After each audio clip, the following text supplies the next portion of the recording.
Aramutse, Imana ishimwe ku bw'iki gitondo cyiza cy'umugisha, reka tugitangire dusoma ijambo ry'Imana, ijambo ry'Imana tubona mu gitabo cya Yohana igice cya 5, turahera ku murongo wa mbere.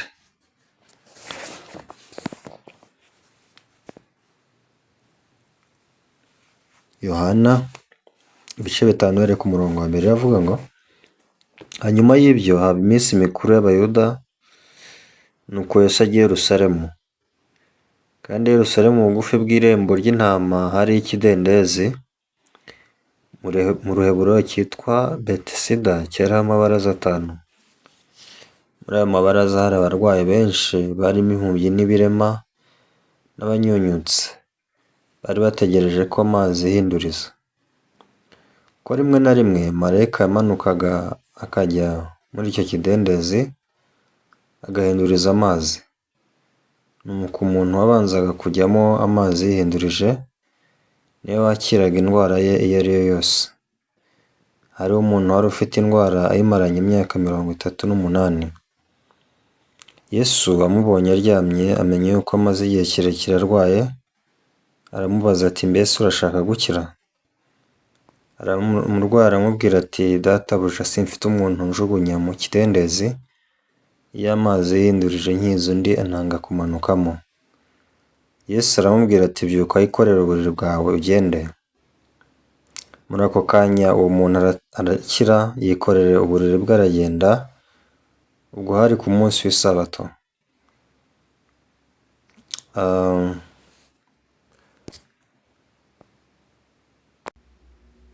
Nubwo Yesu abasha gukiza, ariko nanone si uwo ari we wese ushobora gukizwa na Yesu,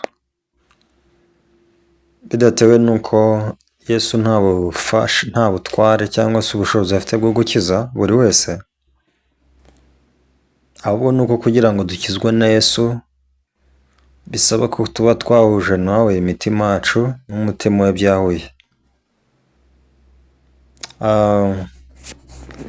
Nigeze kumva inyigisho ya Pasapaka igihe kimwe, ubwo yasuraga umurwayi umwe kwa muganga wabanaga n'uburwayi bwa kanseri. Pasapaka ubwo yageraga kwa muganga, agasunika urugi rw'icyumba umurwayi yari arwariyemo, nuko akinjira mu by'ukuri nta byiringiro yahasanze, nta byishimo, nta kumwenyura, ahubwo buri wese yasanze muri iki cyumba uhereye ku murwayi nuko bari baheranwe n'ubwoba, bari baheranwe n'agahinda, bitewe n'uko babonaga ubuzima bw'uyu murwayi buri kugenda kandi bakaba ntacyo bafite babikoraho. Pasapaka bivuga muri iyi nyito ati: ubwo ninjiraga, icyo nabashije kumva ni impumuro y'urupfu muri kino cyumba. Rero ubwo winjiraga muri kino cyumba agasanga nuko situation imeze, yatangiye kwibaza icyo aje gukora muri iki cyumba, ariko aratekereza aravuga ati: reka tuvuge ko ari Yesu yinjiye muri kino cyumba. Ese ari Yesu yinjiye muri kino cyumba byagenda gute? Ese Yesu yagira ubwoba? Ese Yesu yagira gushidikanya? Yarebye inkuru zose zo muri Bibiliya, abona Yesu ageze muri icyo cyumba, nuko icyari amaganya ndetse n'agahinda byahinduka ibyishimo, icyari uburwayi byahinduka gukira. Uko nguko niko yakira umutima wo kuganiriza n'umurwayi. Yaramubwiye ati: rero wa mugabo we, unyiteho undebe. Yaramubwiye ati: umuriro w'amashanyarazi iyo bashaka kuwukoresha bahuza n'ibyo ugomba gukora binyuze mu nsinga z'amashanyarazi. Amazi nayo ni uko, iyo bashaka kuyageza iyo ajya kugira ngo akore ibikorwa runaka, bahuza igikorwa n'amazi bakoresheje amatiyo. Bivuga ngo amatiyo atemba mu mpombo zayo, amashanyarazi nayo agatemba mu nsinga zayo. Ati rero iyo amashanyarazi ahujwe n'ibikoresho byo mu nzu, yaba ari kwiziniyeri, yaba imashini yo gufura, yaba ari iyoza amasahane, yaba ari iyo gukoropa, yaba ari firigo ikonjesha ibyo kurya cyangwa se ibyo kunywa, buri kimwe cyose iyo gihujwe n'amashanyarazi gikora umurimo kigomba gukora. Icyo nyirabyo akora gusa ni ugucomeka akabihuza. Umuriro iyo uri gutemba muri ya nsinga zayo, uragenda ukajya muri ya firigo, niba ari ugukonjesha ugakonjesha. Ntabwo ushyushya kandi wagomba gukonjesha. Icyo yakoze nta kindi ni ukubihuza gusa, ubundi ategereza ikiri buvemo. Ntabwo yagiye ngo acomeke firigo, narangiza gucomeka firigo akingure firigo, narangiza akore umurimo wo kuyifasha gukonjesha. Acometse firigo gusa arigendera, agaruka aje kureba ibikonje muri yo.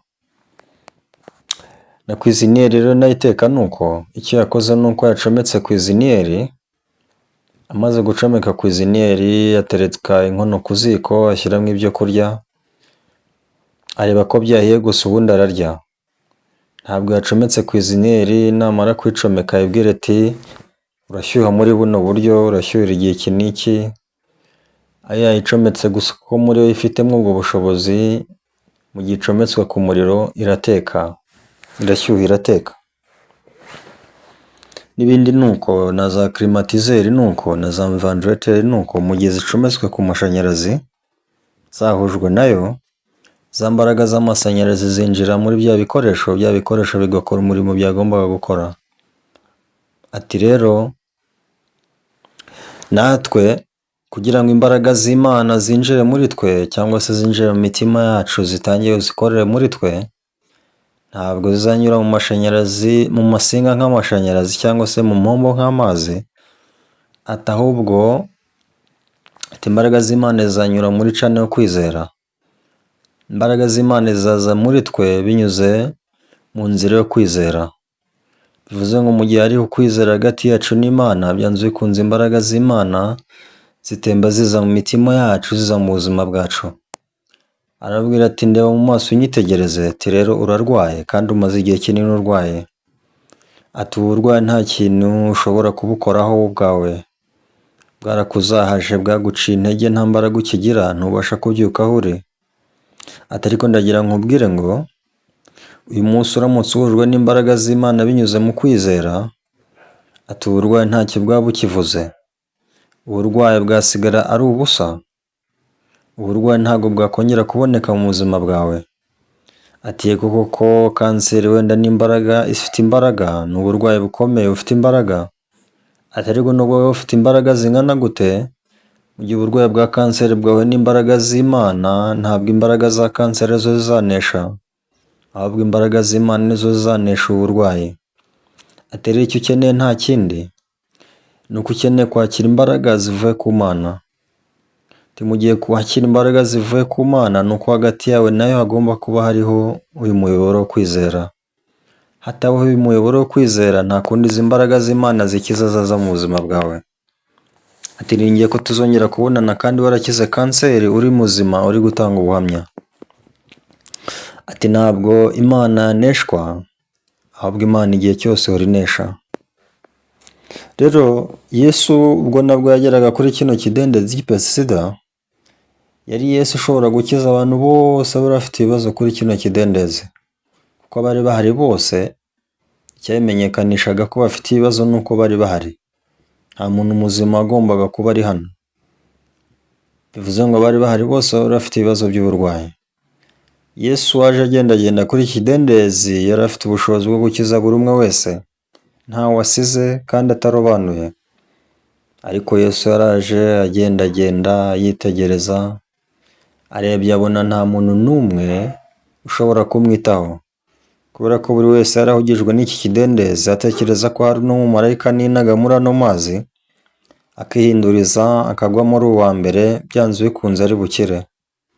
Rero Yesu ntabwo areba iby'inyuma gusa, ahubwo Yesu areba no mu mitima yacu. Yesu ubwo yitegerezaga mu mitima y'aba bantu, hari umutima umwe yabonye w'igiciro cyinshi cyane kuri kino kidendezi.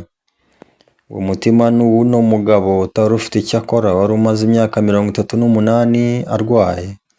Yari afite ubumuga imyaka 38, ntiyashoboraga kuva aho ari. Ntabwo yari azi kugenda uko bimera. Yesu ngo aramwegera aramubaza ati ese ushaka gukira? Uyu nawe ati rwose ntabwo mfite umuntu njugunya mu kidendezi.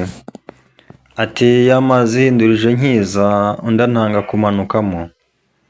Yesu yamubwiye ijambo rimwe arababwira ati byuka wikorere uburiri bwawe utahe. Byuka wikorere uburiri bwawe utahe. Niyo magambo Yesu yamubwiye. Umurongo wa 8 niko yamubwiye. Yesu aramubwira ati byuka wikorere uburiri bwawe ugende. Umurongo wa 9 uravuga ngo muri ako kanya uwo muntu arakira, yikora uburiri bwe aragenda. Ubwo ari ku munsi w'isabato. Uyu muntu adashidikanyije Yesu afata uburiri bwe nk'uko Yesu yamubwiye aragenda. Ese niki cyamuteye kwikora uburiri bwe cyangwa se gufata uburiri bwe? Icyamuteye gufata uburiri bwe si imbaraga ze, si n'ububasha bwe, ahubwo ni uko hagati ye na Yesu hari hamaze kubaho kwizera. Kwa kwizera gutuma imbaraga za Yesu zikorera muri uno muntu. Za mbaraga za Yesu zimutera guhaguruka. Mu gihe kinini yari amaze adahaguruka, arahaguruka aragenda. Yikorera na bwa buriri bwe abushyira ku mutwe aragenda. Ntabwo umuntu yagendesheje imbaraga ze, ntiyagendesheje ubushobozi bwe, ntiyagendesheje ubushake bwe. Iyo ubushake bwe na kare kose aba yaragiye atarahura na Yesu. Ariko kubera ko nta bushobozi yari afite bwo kuva ahari cyangwa se kwivana ahari, ntabwo yari yigeze agerageza kugenda. Ariko kubera ko imbaraga za Yesu zari zamaze kwinjira mu buzima bwe, za mbaraga za Yesu zamuteye gukora ibyo atari yigeze akora, ku buryo bamubonye bose batunguwe baratangara. Bibaza niba atari wa muntu wahoraga yicaye asabiriza. Ariko mu by'ukuri Yesu yari yamaze kumuhindura undi muntu utari wa wundi. Rero ubwo yavuganaga na Yesu muri kwa kuganira, hagati ye na Yesu wa muyoboro wo kwizera wabashije kubaho, bityo imbaraga za Yesu zicunshumurira kuri uno muntu, abasha kubona igitangaza muri buno buryo. Si uno muntu gusa, buri muntu wese ashobora kwakira imbaraga z'Imana binyuze kwizera. Iyo tudafite kwizera hagati yacu n'Imana, ayo nta kwizera guhari hagati yacu na Yesu, nubwo Yesu yaba ashaka kudukorera ibitangaza cyangwa se nubwo yari afite ubwo bubasha bwo kudukorera ibitangaza, nta gitangaza na kimwe cyakoreka mu buzima bwacu. Twakomeza twaba abantu bamwe imyaka 100. Kubera iki? Imana irahari kandi natwe turahari, ariko ikibura ni iki? Ikibura ni kwa kwizera hagati yacu n'Imana kugira ngo ikorere mu buzima bwacu. Igihe kimwe agakobwa ka Yayiro kararwaye ndetse kararemba. Ubwo karembaga abagaragu be baramushakishije, bamubwira ko agakobwa ke karembye. Mu by'ukuri ubwo yamenyaga ko agakobwa ke karembye, yasabye Yesu kugira ngo ajye kumukiza, bajyane mu rugo ajye kumukiriza umukobwa. Rero byabaye ngombwa ko batinda mu nzira. Yesu ahura n'umugore wari umaze imyaka 12 ari mu mugongo, bituma amukoraho.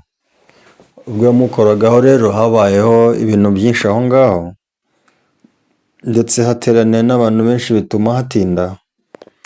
Hatinze rero byabaye ngombwa ko agakobwa ka Yayiro kava mu mubiri karapfa. Ubwo kapfaga, Yesu abagaragu ba Yayiro babwiye Yayiro bati wirushya umwigisha kubera ko agakobwa kapfuye. Ariko Yesu bamubwiye ko agakobwa kapfuye, abwira Yayiro ati we izere. Izere umukobwa wawe ni muzima. Baragiye bagera mu rugo kwa Yayiro basanga ibintu byacitse n'imiborogo gusa, buri wese yegetswe n'agahinda k'urupfu rw'uwo mukobwa, ariko Yesu arababwira ati agakobwa ntago gapfuye ahubwo karasinziriye. Baramutwama bose ntawigeze wumva ayo magambo avuze, ariko amagambo Yesu yari avuze yari amagambo yo kwizerwa, yari amagambo akomeye cyane kandi yari amagambo y'ibyiringiro. Nta n'umwe rero wabashije kumwumva ahubwo bose baramukwennye. Yesu ajya mu nzu kwa Yayiro ahura n'aka gakobwa, agasanga aho karyamye arakabwira ati gakobwa haguruka. Agakobwa karahaguruka. Ubwo kahagurukaga kahagurutse ari kazima, gahumeka kameze neza. Mu by'ukuri Yesu ni umukiza. Yesu igihe cyose ikimugenza aho agenda hose aba agira ngo akize, ariko kugira ngo akize nta kindi akirisha usibye kwizera kuri mu mitima yacu. Iyo dufite kwizera mu mitima yacu byanze bikunze Imana ikora mu buzima bwacu. Nicyo kimwe no ku kijyanye n'ikibazo cy'icyaha. Ntabwo abantu bakira ibyaha kubera ko bafite imbaraga zo kubyikiza cyangwa se kubera ko bagize ububasha bwo kutabikora, ahubwo tukira ibyaha kubwo kwizera. Imana itubwira amagambo yo kwizerwa kandi Imana ikatubwira amagambo y'ibyiringiro. Ni iki Imana itubwira ku bijyanye n'ibyaha byacu? Ku bijyanye n'ibyaha byacu Imana itubwira ko twabibabariwe kubw'umusaraba we cyangwa se kubw'urupfu rwe. Iyo abantu birebye bakareba n'icyo ijambo ry'Imana rivuga, usanga icyo abantu bareba n'icyo ijambo ry'Imana rivuga ntaho bihuriye. Usanga abo birebye ari abanyabyaha, ariko bareba mu ijambo ry'Imana bakabona si abanyabyaha. Abantu bagereranya ibyo byombi, ibyo bareba, ibyo batekereza ndetse n'icyo ijambo ry'Imana rivuga.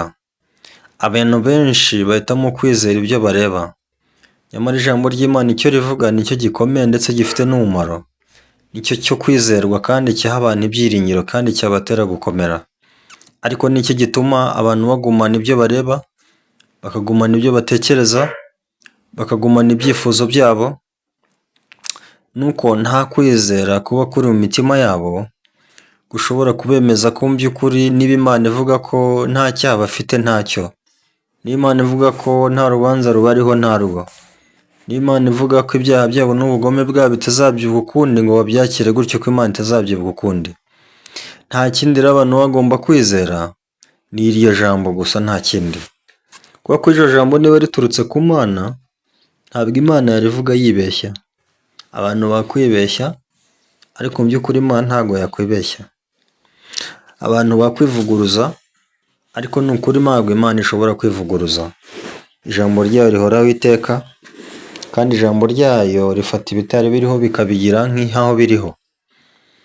Abantu rero icyo bakwiriye kumenya cyangwa se gusobanukirwa, ni uko kwizera Imana ari ukugenda tuyobowe n'icyo ivuga, ni ukugenda twiringiye icyo ivuga, ni ukugenda twishingikirije ku cyo Imana itubwira.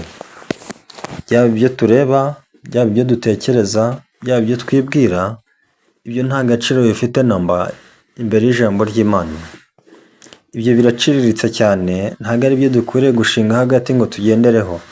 Uvuge ngo nabonye, ngo narebye, ngo iyo urebye, ngo iyo witegereje, ngo iyo ushyize mu gaciro, ibyo ntacyo biba bivuze imbere y'ijambo ry'Imana. Ijambo ry'Imana ni ryo rikuru kandi ni ryo rizima, ni naryo Imana ishaka ko twitaho kurusha ibindi byose.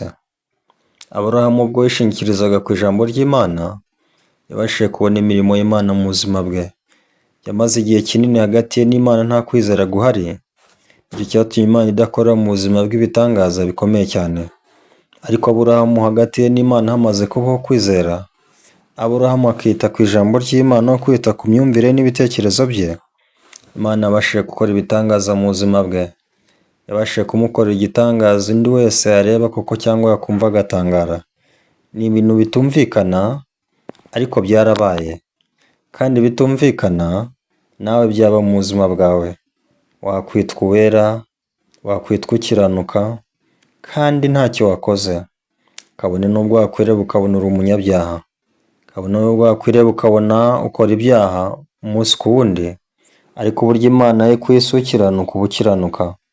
kandi Imana yo ku isi utariho urubanza, nta rubanza ruba rukuriho. Kandi Imana ku isi utunganye uba utunganye. Nta muntu wagutunganya usibye Imana yonyine. Nta n'umuntu wagucira urubanza usibye Imana yonyine. Ni Imana igucira urubanza rwo gukiranuka urakiranuka. Kandi Imana igucira urubanza rw'uko uri umunyabyaha ubwo uri umunyabyaha. Ariko muri Bibiliya nuko nta hantu Imana iducira urubanza rw'uko turi abanyabyaha bo kurimbuka, ahubwo ku bwa Yesu Kristo Imana tubona ko yamaze kuducira urubanza rwo kubaho. Turi abanyakiranutsi kandi turi abera mu maso yayo, ndetse nta nenge nta n'urubanza ruri kuri twe. Imana ishimwe ku bw'ineza yayo n'urukundo rwayo yerekanye binyuze muri Yesu Kristo. Reka rero tubone imirimo y'Imana, reka twakire urukundo rw'Imana, reka twakire imbaraga z'Imana binyuze mu kwizera hagati yacu n'Imana. Reka Imana ikore mu buzima bwacu kubwo kwizera. Reka dusenge. Mwami turagushimye. Gushimiye kuri Imana nziza kandi Imana ikomeye kandi Imana y'urukundo. Mwami tugushimiye ibyo wakoreye mu buzima bwacu kubwa Yesu Kristo. Mu izina rya Yesu senze twizeye. Amen.